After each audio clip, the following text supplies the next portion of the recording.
Wabarakatuh. Ya, kami persilakan kepada Ustadz Dr. Muhsin Labib sebagai pengganti dari Bapak Dr. Abasi untuk memberikan pandangannya terkait dengan tema kita, kontribusi para filosof Neo-Sadrian dalam menghadapi era disrupsi. Mohon maaf, Ustadz sebelumnya karena waktu memang terbatas, kami berikan kepada Ustadz Labib sekitar 15 menit Ustadz. Walafu. Kepada Ustadz Labib kami persilakan. Terima kasih. Ya, bismillahirrahmanirrahim. Yang terhormat Dr. Muttaqi dan yang terhormat Dr. Khalid, yang terhormat Ustaz Abdullah Bek, panitia dan seluruh peserta. Assalamualaikum warahmatullahi wabarakatuh. Pertama-tama saya mohon maaf karena saya baru dihubungi kira-kira setengah jam yang lalu untuk menggantikan Dr. Abasi yang berhalangan. Tentu saya tidak merasa mampu. Pertama karena memang saya tidak punya kapasitas. Kedua saya tidak punya persiapan. Dan ketiga karena waktunya sangat mepet. Beliau memberikan sedikit poin-poin yang perlu saya sampaikan. Pertama yang kita bicarakan adalah filsafat Neo-Sadrian. Sebagaimana sudah kita ketahui, dan tantangannya menghadapi disrupsi, menghadapi revolusi global yang mempengaruhi semua kehidupan manusia ketika internet menjadi oksigen kedua dalam kehidupan kita. Poin-poin utama yang mungkin akan saya sampaikan, pertama kita sudah paham apa yang dimaksud dengan filsafat. Filsafat semula adalah proses berpikir. Semula sebetulnya sejarah munculnya filsafat itu seiring dengan sejarah munculnya manusia. Disebut manusia karena berpikir. Filsafat semula adalah berpikir. Namun ketika manusia mulai berpikir tidak logis, berpikir pragmatis, berpikir sesuai dengan kepentingan, justru pemikiran manusia sebagai makhluk berpikir terdegradasi, tereliminasi, tersingkirkan. Sehingga akhirnya muncullah sebuah gerakan yang berusaha untuk mengembalikan manusia sebagai entitas yang berpikir. Dan dari situlah muncul gerakan baru, seolah-olah filsafat itu muncul sebagai sebuah memiliki fase awal. Padahal bila dilihat bahwa manusia itu adalah berpikir, sebetulnya secara umum manusia bila mengikuti kaidah-kaidah berpikir, dan manusia itu sendiri adalah sebuah entitas yang memiliki akal sebagai alat, sekaligus dia diberi juga dilengkapi juga oleh manualnya. Dia memiliki alatnya sekaligus manual penggunaannya itu berupa logika.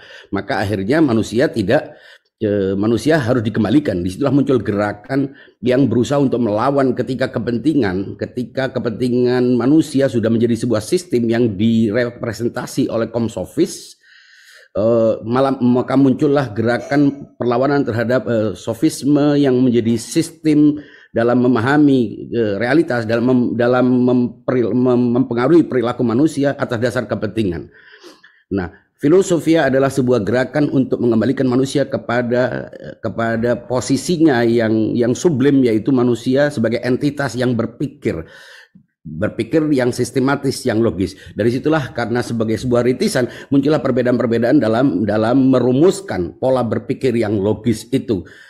Akibat dari itu muncullah pemikiran-pemikiran manusia, berbagai macam aliran-aliran mulai berpikir tentang dirinya, berpikir secara antropologis, berbicara tentang alam, berpikir secara kosmologis, kemudian mulai beranjak berpikir tentang Tuhan, teologis, kemudian berpikir tentang berbagai macam hal yang merupakan berkaitan dengan pemikiran-pemikiran berusaha untuk mengembalikan manusia kepada pola pikirnya, kepada fungsinya sebagai entitas intelektual yang logis. Dari situlah muncullah aliran-aliran peripatetik yang dilanjutkan dengan berbagai macam pikiran-pikiran, termasuk stoisme dan kalangan-kalangan Helenik dan seterusnya lah.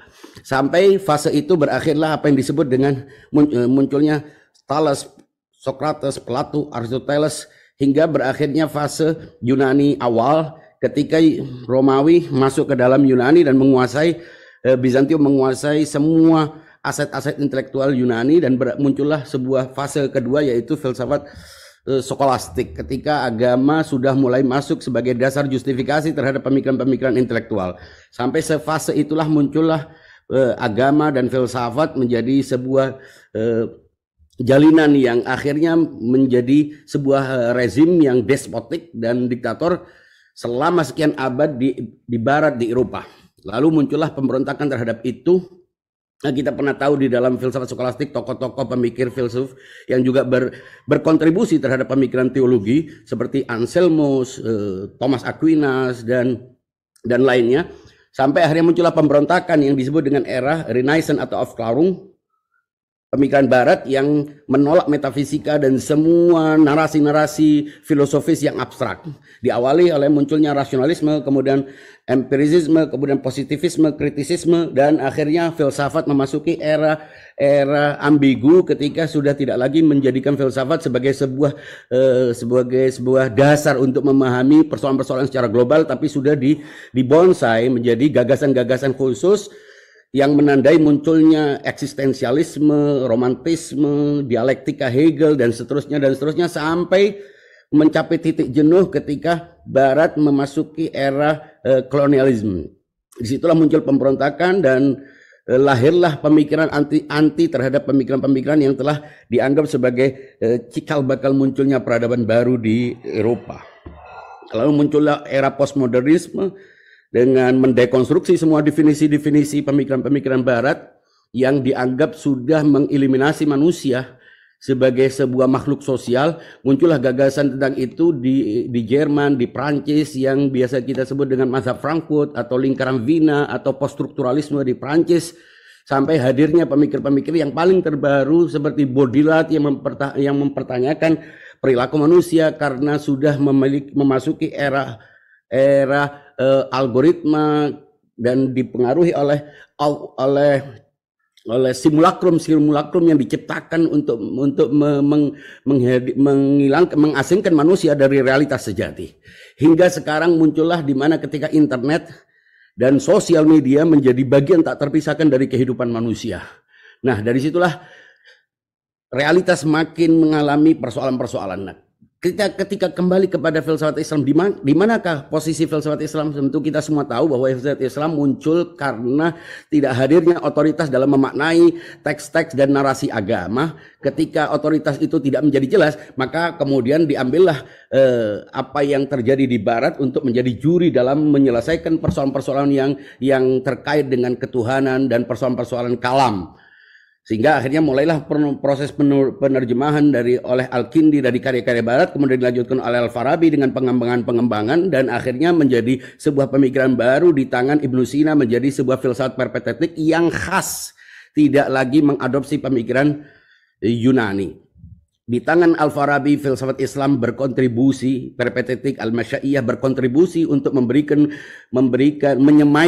pupuk-pupuk bagi pemikiran Islam termasuk dalam teologi, hingga lahirnya pemikiran-pemikiran teologi seperti Al-Asy'ariyah, Mu'tazilah, Murji'ah dan seterusnya.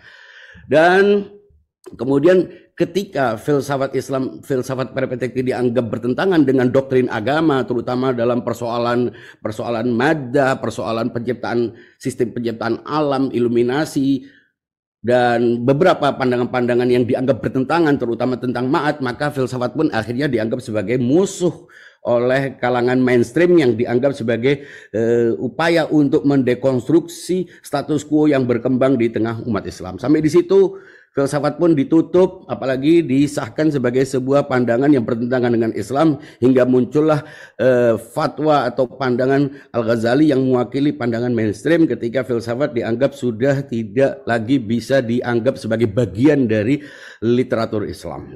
Namun di saat yang sama, karena ada bagian umat Islam yang tidak terpengaruh oleh pandangan yang menutup filsafat, justru berkembang tapi tidak tercover. Disitulah muncul filsafat ketika filsafat dikembangkan oleh Suhrawardi dengan mengadopsi kebijakan Persia, sekaligus mengambil Plotinus dengan pandangannya tentang idealisme dan recollection, kemudian berkembang menjadi sebuah pandangan baru terhadap kritik terhadap perpetetik, terutama dalam persoalan epistemologi dan persoalan logika dalam definisi serta kategori-kategori yang dipersoalkan oleh Suhrawardi. Sampai di situ sayang Suhrawardi mengalami wafat di usia yang sangat muda dengan karya-karyanya yang belum tuntas.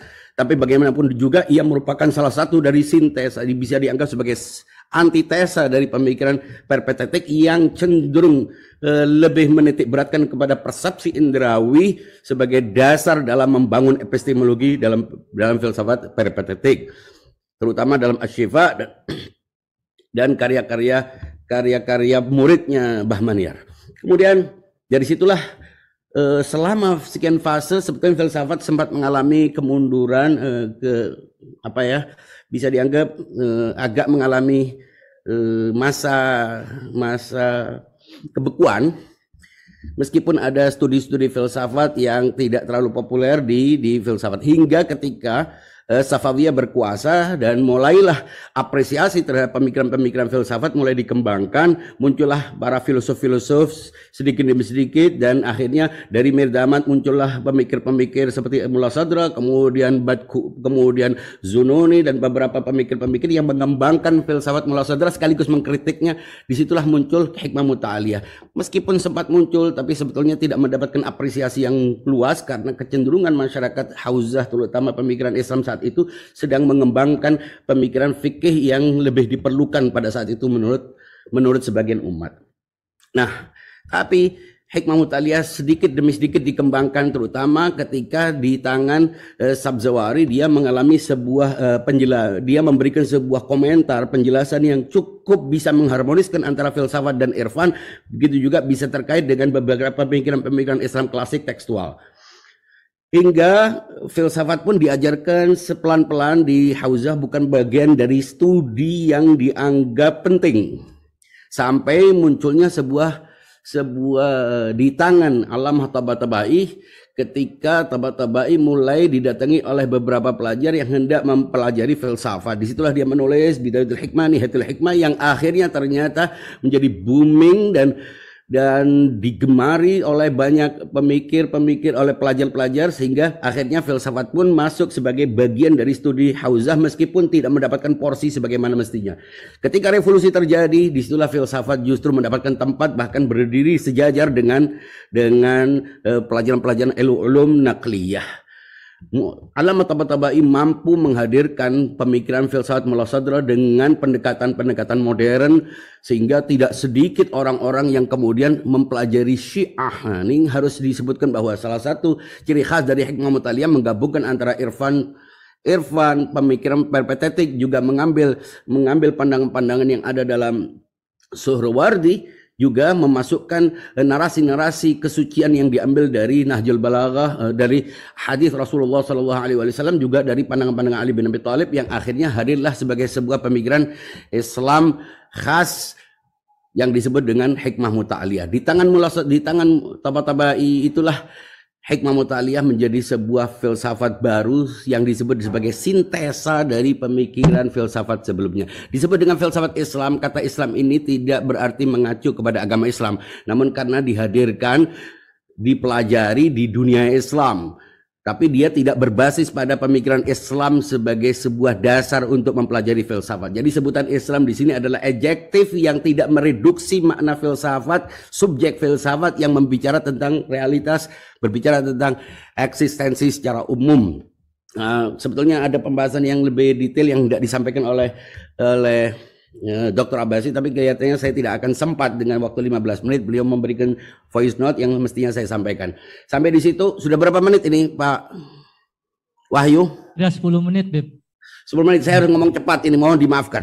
Ya, terima kasih Ustaz Afwan. Sampai di situ kemudian Tabatabai mencetak banyak pemikir baik di dalam maupun di luar, seperti Henry Corbin, William Chittick, Said Hussein Nasr, termasuk Jawadi Amuli, Hasan Zadeh Amuli, Muhammad Taqi Misbah Yazdi, Hairi Yazdi, kira-kira hampir ratusan pemikir-pemikir yang kelak akan menjadi tokoh-tokoh pemikir filsafat baik di dunia maupun di luar.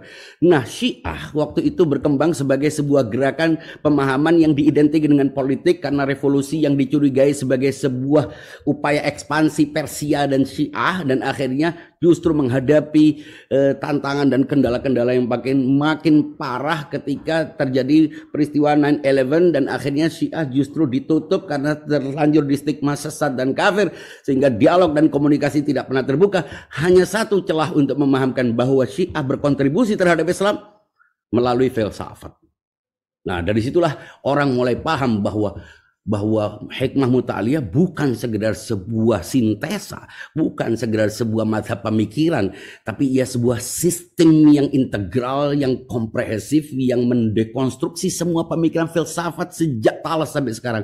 Apa yang paling bisa disampaikan tentang kedahsyatan hikmah muta'aliyah? Ketika orang berpikir tentang realitas, orang selalu berpikir biner, satu atau banyak, itu semua yang terpikir oleh orang. Sehingga ketika ada orang berbicara tentang filsafat, ya dia hanya akan terdistribusi kedua pikiran. Ya, dia berbicara tentang pluralisme atau monisme. Ternyata Mullah Sadar menganggap semua para filsuf tidak sadar tentang bahwa ada sesuatu yang tidak bisa dipredikasi dengan banyak dan satu. Itulah existence. Jadi ketika orang berbicara tentang apakah wujud itu satu atau banyak, realitas itu satu atau banyak, Mullah Sadar justru mengatakan realitas mendahului satu dan banyak. Dari situlah dia membangun sebuah. Jadi kalau kita bicara tentang narasi filsafat Mullah Sadar, tidak lebih dari sebuah kata bahwa realitas mendahului apapun, eksistensi mendahului apapun, mendahului semua polemik-polemik tentang satu dan banyak, berbicara tentang di internal atau eksternal, berbicara tentang partikular maupun universal, berbicara tentang impersonal maupun personal. Dia mendahului apapun dan dia tidak boleh diperlakukan sebagai tema dan isu filsafat sebagaimana sebelum-sebelumnya. Disitulah Mullah Sadar menancapkan bendera bernama hikmah muta'aliyah dan memahamkan sebagian orang tentang betapa Mullah Sadar sebetulnya membuka mata sejak manusia sadar akan realitas. Namun hikmah muta'aliyah bukanlah wahyu. Hikmah muta'aliyah bukan pengganti dari Al-Quran. Karena itu dia harus dipahami dengan inteleksi, harus dipahami secara kritis, harus dipahami dengan pemahaman yang utuh agar tidak terpenggal. Karena itulah ia harus dipelajari dengan menelusuri semua jejak pemikiran filsafat sebelumnya. Karena Mullah Sadar tidak menciptakan sebuah pemikiran, namun menyusun pikiran. Kita harus sadar bahwa manusia tidak menciptakan pikiran yang genuine langsung, tapi dia menelusuri sebuah proses pemikiran peradaban manusia dari manusia kayak lain.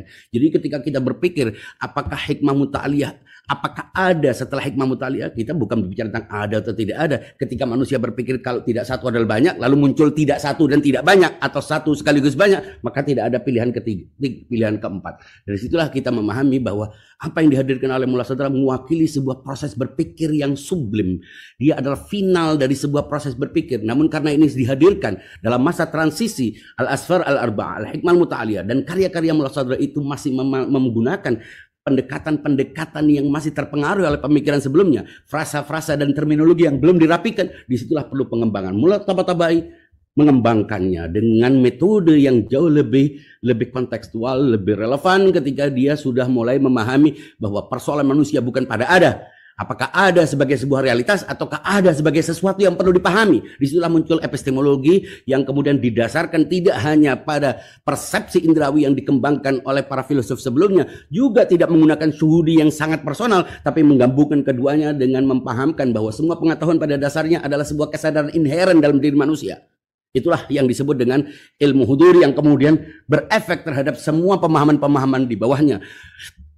Gagasan-gagasan Mullah Sadar tidak hanya didasarkan sebagaimana filsuf sebelumnya memahami segala sesuatu dengan sensasi, namun dikembangkan sebagai sebuah OS atau sebuah bios yang terdiri dalam diri manusia, berangkat dari sebuah kesadaran tentang pengalaman personal yang dialami oleh setiap orang. Ketika pengalaman ini disadari, kemudian dikembangkan, muncullah apa yang disebut dengan pengetahuan inherent, pengetahuan kesadaran, atau pengetahuan by present, pengetahuan yang hadir dengan kesadaran, kemudian direfleksikan ke dalam realitas di luar. Disitulah tercipta apa yang disebut dengan wujud dhihni, wujud khariji, kemudian menggabungkan semua pemahaman-pemahaman partikular dan universal dalam berbagai bagiannya, mulai dari awali, tsanawi, kemudian tsanawi, untuk supaya tidak muncul kesalahpahaman, dia mulai meletakkan makna kesatuan wujud dalam pengertian yang sinonim ataukah homonim, agar supaya diskusi-diskusi dan studi-studi filsafat tidak berakhir dengan sebuah perdebatan yang tidak efektif.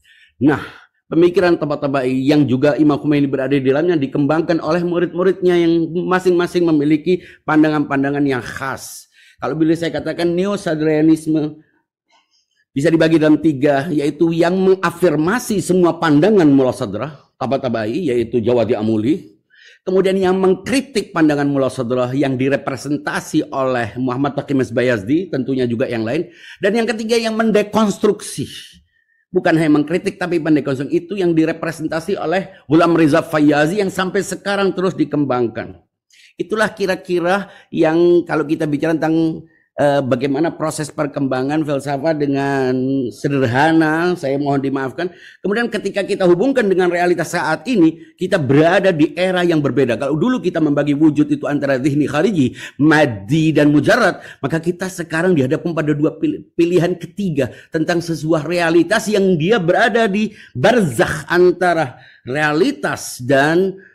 realitas eksternal dan realitas internal, antara yang mental dan yang real, di mana kita memposisikan ketika manusia mampu menciptakan simulakrum, mampu menciptakan sebuah realitas bayangan yang disebut dengan realitas majazi, metaverse, atau virtual atau digital, imaginal. Ini mempersoalkan di mana kita harus meletakkan realitas ini. Sebab manusia dihadirkan seolah-olah sekarang sebagai makhluk yang sudah dikudeta oleh ciptanya sendiri.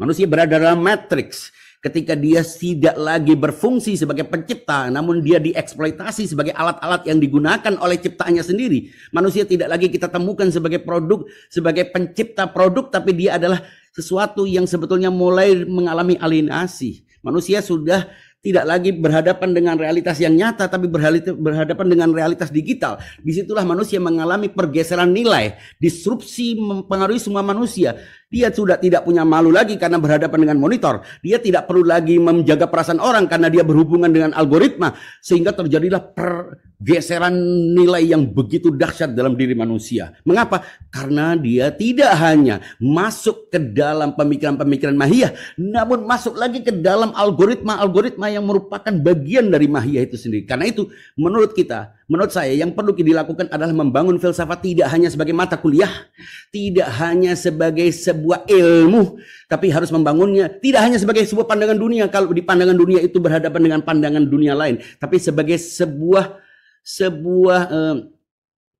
wisdom, sebagai sebuah kesadaran untuk kembali kepada inti nalar manusia yang berpikir logis, berpikir sistematis, tidak lagi dihadapkan pada pilihan-pilihan yang dikotomis, agar ia memiliki eksistensinya sendiri secara mandiri.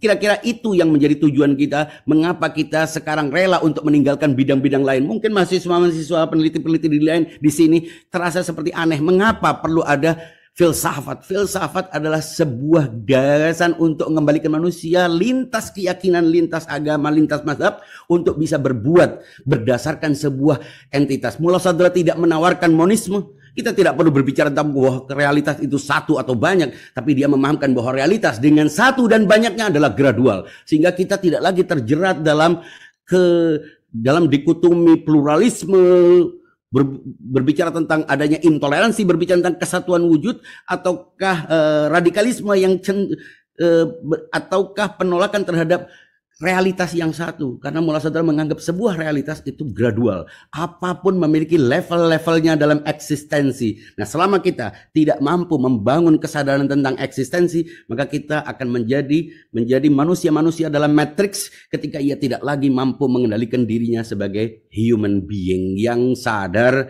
dan bernalar. Sekian, wassalamualaikum warahmatullahi wabarakatuh. Waalaikumsalam warahmatullahi.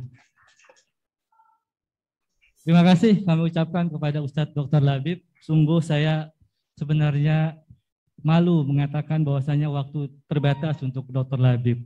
Tapi paling tidak apa yang disampaikan oleh Dr. Labib menurut pandangan kecil saya ada 3 poin yang penting, yaitu tentang 3 aliran neosadraisme yang terjadi sekarang. Yaitu yang pertama yang mengafirmasi semua aliran sadra, yang ini diikuti oleh Ayatullah Jawadi Amuli. Yang kedua adalah mengkritisi aliran sadra yang disimbolkan kepada Ayatullah Misbah Yazdi. Dan yang ketiga adalah mendekonstruksi aliran sadra yang diikuti oleh Pak Yazdi. Kalau boleh saya menebak, pasti